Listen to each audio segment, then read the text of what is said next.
Salut, j'espère que tu vas bien. Donc aujourd'hui, on va parler polissage, correction, on emploie le terme que l'on veut. Donc la semaine dernière, tu as vu la vidéo où je parlais de la prépa, où j'avais quelques soucis pour rentrer ce Ford Raptor dans mon garage qui est un peu trop petit pour cette grosse bestiole là. Mais j'ai réussi. Donc aujourd'hui, on va parler polissage. On va voir comment choisir ses pads, comment choisir sa machine, donc si c'est une orbitale, une rotative, etc., etc. Et comment choisir ses polishes. Donc aujourd'hui, on développe tout ça et on en parle maintenant. Donc la première chose à savoir quand tu veux faire une correction sur ta voiture, c'est savoir si c'est un vernis tendre, un vernis médium ou un vernis dur. Là est la question, hein, parce que forcément on ne travaille pas de la même manière. Si tu vas assez fort sur un vernis tendre, automatiquement tu vas faire des dégâts et percer. Et si tu vas pas suffisamment fort sur un vernis dur, eh ben, tu vas pas corriger grand chose. Donc comment savoir si ton vernis est tendre, médium ou dur? Bonne question. Donc là, c'est l'expérience principalement. Donc sur tout ce qui est voiture, on va dire asiatique, japonaise, en règle générale, c'est des vernis tendres. Donc à savoir, les véhicules du style Fiat, c'est des vernis tendres, voire moyen, mais en règle générale, c'est assez tendre aussi. Donc voilà, tout ce qui est asiatique, on va dire japonais ou italien. Alors j'englobe un peu tout, hein. Je ne parle pas des voitures style Ferrari ou choses comme ça, je te parle des voitures de monsieur et madame tout le monde. Donc en règle générale, ce sont des vernis tendres. Les véhicules français, donc Renault, Peugeot, Citroën, on va arriver à peu près dans des vernis, on va dire médium. Donc hein, c'est un peu délicat de t'orienter comme ça, mais il n'y a que l'expérience qui compte et il y a tellement de marques d'automobiles que c'est pas évident. Ensuite, en vernis dur, en règle générale, c'est toutes les voitures allemandes. Donc BMW, Volkswagen, Audi. Donc là, on a un vernis dur. Et un vernis un peu plus costaud encore, ça va être chez Mercedes. Alors tu vas me dire, ça dépend des années des véhicules. Donc les anciens modèles, ça tu peux t'y fier. Les modèles récents qui ont 1 an ou 2 ans, malheureusement maintenant, la qualité de la peinture baisse. Donc méfie-toi. Voilà, donc à toi de faire ta petite recherche par rapport à ton véhicule, mais il faut savoir quel type de vernis tu as dessus. Ensuite, on va parler d'épaisseur de vernis. Donc là, on va utiliser un PTG. Alors le PTG, j'ai vu certaines vidéos qui disaient que ça sert à rien, etc., etc., etc. Et ben là, je vais te prouver que ça sert à quelque chose. Hein. Donc là, ce Ford Raptor qui est juste derrière moi à 500 km, donc il est neuf. Hein. Et tu vas t'apercevoir très rapidement que même sur un véhicule neuf, il n'y a pas grand épaisseur. Alors attends, je mets tout ça en route. Tac, voilà, est-ce que je vais les trouver du premier coup? Eh ben non, le gars, il cherche son appli. Eh ouais. Tac, tac, tac, là, voilà, on va y arriver. Voilà. Donc, tu vas voir le résultat directement sur le téléphone portable.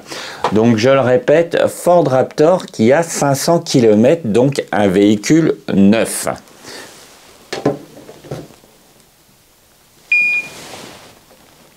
Première mesure, 84. Deuxième mesure, 82. Troisième mesure, 91 et la petite dernière par ici 90.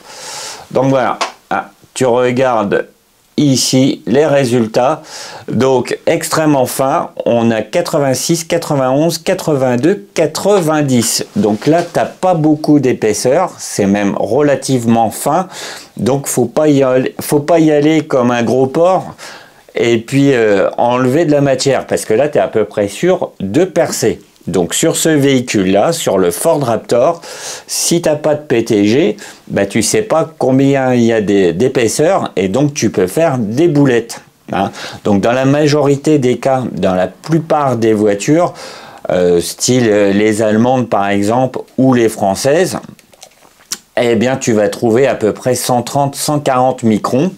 Mais là, comme tu as pu le voir, hein, je te remontre d'un peu plus près les chiffres. Voilà, eh bien 86, 82, 90, il n'y a pas grand chose. Donc le PTG a une utilité, hein, donc à savoir que tu n'as pas beaucoup de matière à travailler. Voilà, je tenais un petit peu à faire le point là-dessus parce que c'est très important. On va éviter de percer tout simplement. Voilà, donc une fois que tu as repéré si c'est un vernis tendre, un médium ou un dur, que tu connais ton épaisseur, alors si tu n'as pas de PTG, eh bien à toi de prendre tes risques, hein, tout simplement. Hein, comme là sur ce véhicule-là, si j'avais pas de PTG, j'aurais pu y aller un peu trop fort et malheureusement percer. Ça permet d'adapter son travail à l'épaisseur de vernis. Hein, donc là, c'est important. Une chose aussi à savoir, si ta voiture, si c'est la peinture d'origine ou si elle a été repeinte. Hein, parce que là, on va falloir adapter. Moi, j'ai vu certains véhicules, il y avait 2 éléments qui ont été repeints. Eh bien, ces 2 éléments-là étaient beaucoup plus durs. Le vernis qui a été posé dessus par le peintre était beaucoup plus dur. Donc là, il faut réadapter son matériel à ce type de vernis là. Donc à savoir, donc renseigne-toi si ta voiture a été repeinte ou pas. Et à toi de jongler un petit peu avec tout ça. Donc comme quoi, c'est pas si simple que ça. Voilà, donc maintenant, on va parler un peu plus concrètement. Donc, tu vas voir, on va simplifier, hein, parce qu'il y a plusieurs machines. On va parler orbitale ou rotative. Donc, si tu n'as jamais fait de correction de ta vie, je te conseille plutôt l'orbitale. Donc, qui va fonctionner, mais elle a beaucoup moins de coupe que la rotative. Hein, ça, à savoir. Hein, parce que si tu as une rotative, tu vas pouvoir enlever beaucoup plus de matière et donc tu vas pouvoir corriger plus facilement. L'orbital, tu as moins de risques, mais tu as moins de coupe, à savoir. Mais si tu es débutant, je te conseille directement l'orbital, comme ça tu limites les risques quand même. Voilà, donc ensuite, alors moi ce que je fais tout simplement, c'est que je prends un élément et je teste tout simplement sur cet élément-là. Donc généralement, je prends souvent une aile, c'est une habitude tout simplement. Donc voilà, une fois que tu as choisi ta machine, donc je pense que ça va être l'orbital pour toi, tu vas avoir plusieurs types de pads. Alors là, c'est pareil, hein, j'ai fait une petite sélection, hein, parce qu'il y a énormément de types de pads, donc j'ai réduit. Voilà, donc tu vas avoir le pad classique en mousse, donc c'est les pads dans ce style-là qu'on va appeler un pad cut. Donc c'est celui, entre guillemets, pour la mousse qui va enlever le plus de matière. Il y a le médium et le pad de finition, c'est celui-ci. Pour celui qui a un peu plus d'expérience, on va avoir les wool pads qui enlèvent beaucoup plus de matière. Hein, c'est des petits pads en laine comme ceci.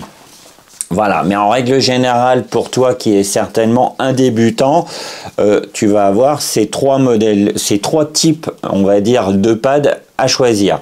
Donc tu vas commencer sur ton élément pour voir comment ton vernis réagit.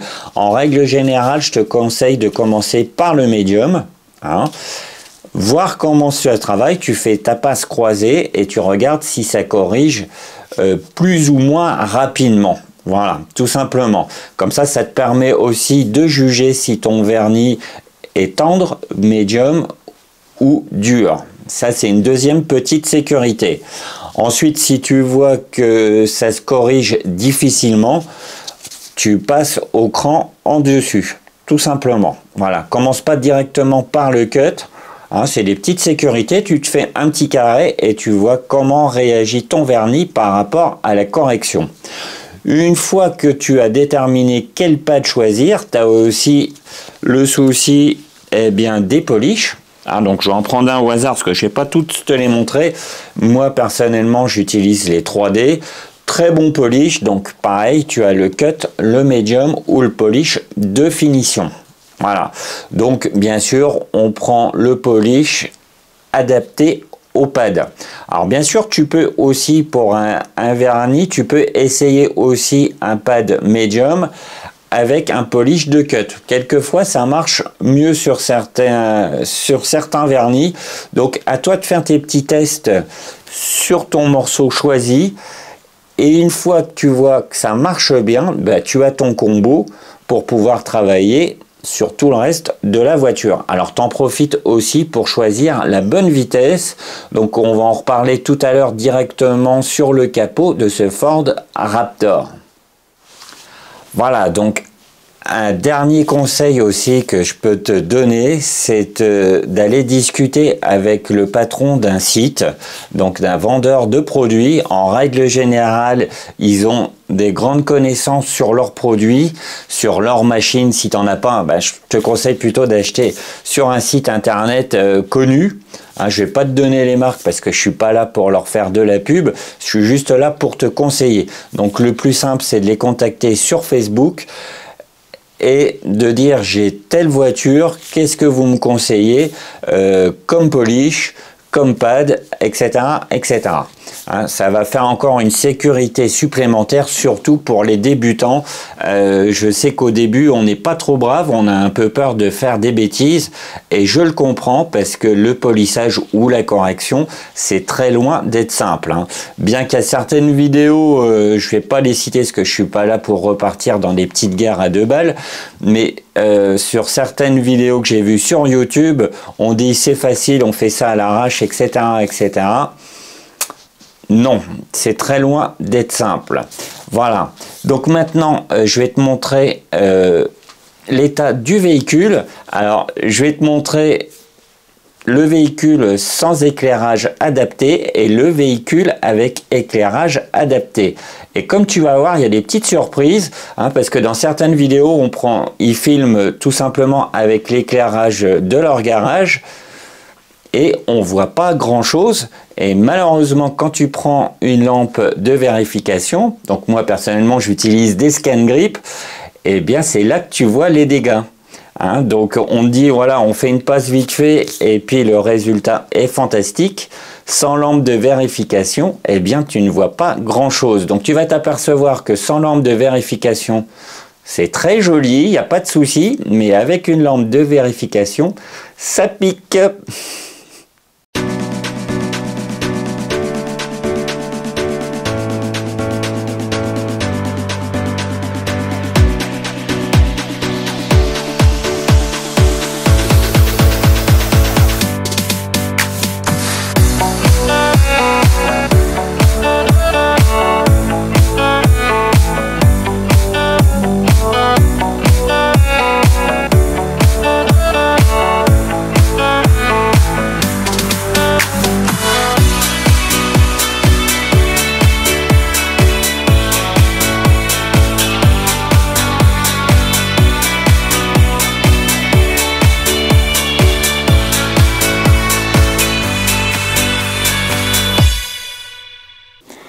Voilà, donc comme tu as pu le voir tout à l'heure en image, j'ai séparé cette section de capot en 2 parties. Donc là, ici, je vais corriger à la rotative et ici, je vais corriger seulement à l'orbital.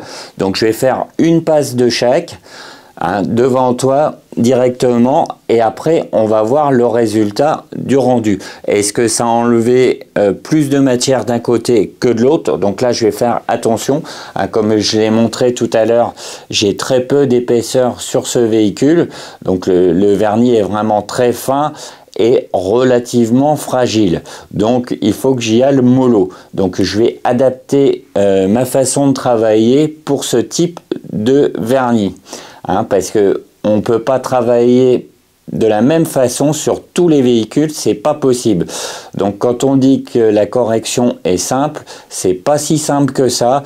Seulement l'habitude peut, une fois que tu vas avoir pris l'habitude, que tu vas avoir fait plusieurs véhicules, eh bien tout simplement tu vas dire je vais faire comme ci ou comme ça.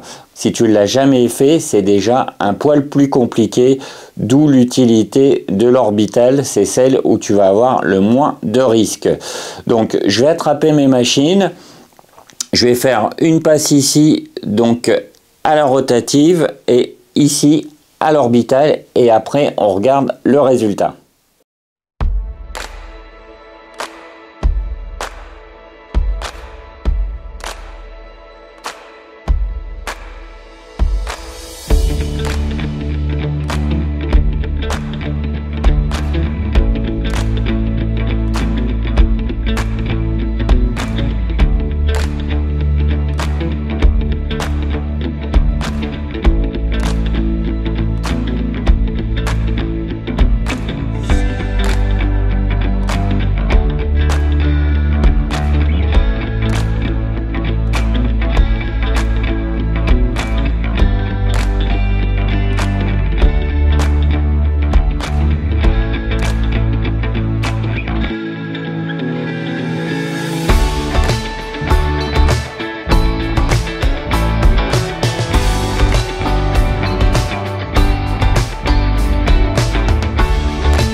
Voilà, donc tu as vu les deux résultats, donc rotative et orbital. Donc sur l'orbital, tu vois qu'il reste quelques défauts. Donc pour une seule passe, on va dire une passe relativement longue, le résultat est plus que raisonnable.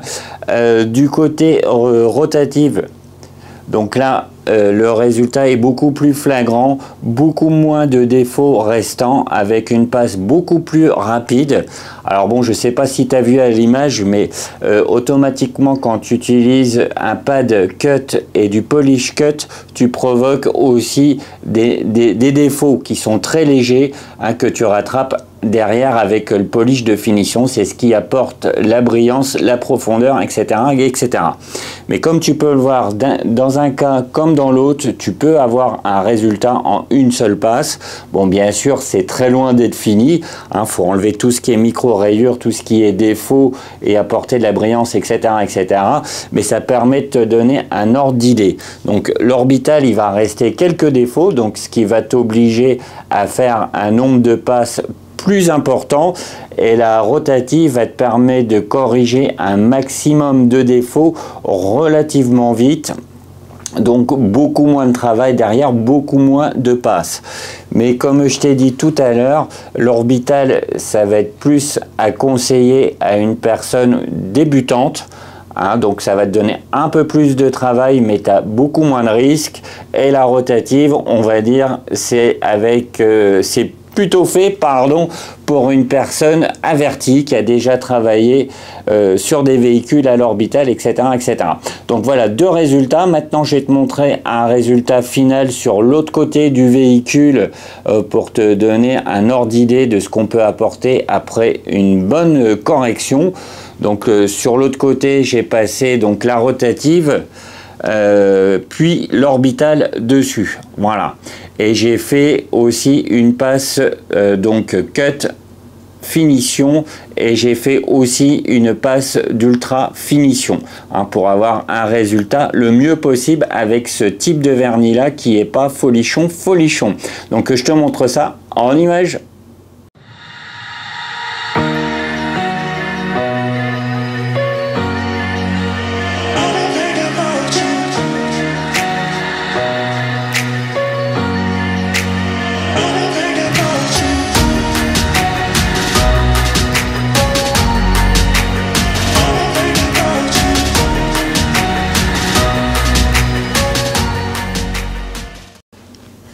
Voilà, donc je tenais à dire que j'ai pris beaucoup de raccourcis pour essayer d'être le plus simple possible pour que tout le monde puisse comprendre.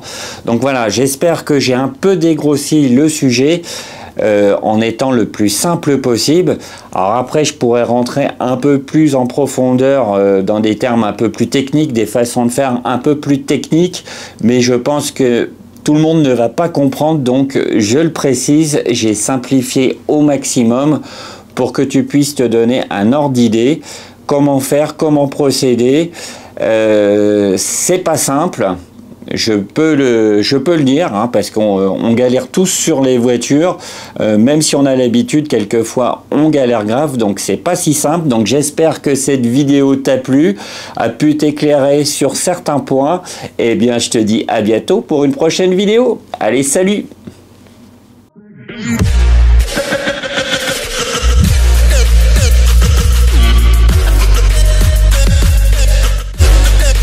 Rhythm.